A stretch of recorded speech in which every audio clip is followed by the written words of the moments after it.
Bus ನಿಲ್ಲಿಸಿ ಅಂದಿದ್ದಕ್ಕೆ ವಿದ್ಯಾರ್ಥಿಗಳ ಮೇಲೆ ಸಾರಿಗೆ ಸಿಬ್ಬಂದಿ ದರ್ಪಾಮೃತ ಘಟನೆಯೊಂದು ಗದಗ ನಗರದ ಪಂ ಪುಟ್ಟರಾಜ ಕವಿ ಗವಾಯಿಗಳ ಬಸ್ ನಿಲ್ದಾಣದಲ್ಲಿ ನಡೆದಿದೆ.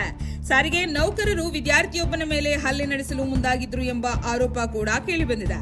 ವಿದ್ಯಾರ್ಥಿಗಳು ಬಸ್ ಹತ್ತಲು ಕೈ ತೋರಿಸಿದ್ರು ಚಾಲಕ ಬಸ್ ನಿಲ್ಲಿಸಲಿಲ್ಲ. ಇದನ್ನು ಪ್ರಶ್ನಿಸಲು ಹೋದ ವಿದ್ಯಾರ್ಥಿಗಳು ಮತ್ತು ಸಾರಿಗೆ ಸಂಸ್ಥೆ ಸಿಬ್ಬಂದಿಗಳ ನಡುವೆ ಮಾತಿನ ಚಕಮಕಿ ಉಂಟಾಗಿದೆ. ಈ ವೇಳೆ ಪರಿಸ್ಥಿತಿ ವಿಕೋಪಕ್ಕೆ ಹೋಗಿದ್ದು ಸಾರಿಗೆ ಸಂಸ್ಥೆ ಸಿಬ್ಬಂದಿಗಳು ಹಲ್ಲೆ ಮಾಡಿದ್ದಾರೆ ಎಂದು ಆರೋಪಿಸಿ ವಿದ್ಯಾರ್ಥಿಗಳು ಬಸ್ ತಡೆದು ಆಕ್ರೋಶ ವ್ಯಕ್ತಪಡಿಸಿದ್ದಾರೆ. ಹಲ್ಲೆ ಮಾಡಿದ ನೌಕರನ ವಿರುದ್ಧ ವಿದ್ಯಾರ್ಥಿಗಳು ಕ್ರಮಕ್ಕೆ ಒತ್ತಾಯಿಸಿದ್ದಾರೆ.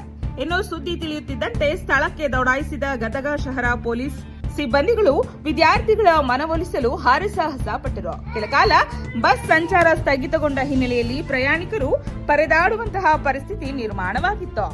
ಸಾರಿಗೆ ಸಚಿವರಾದಂತಹ ರಾಮಲಿಂಗಾರೆಡ್ಡಿಯವರು ಇವರಿಗೆ ತಕ್ಕ ಶಿಕ್ಷೆಯನ್ನ ಕೊಡಬೇಕು.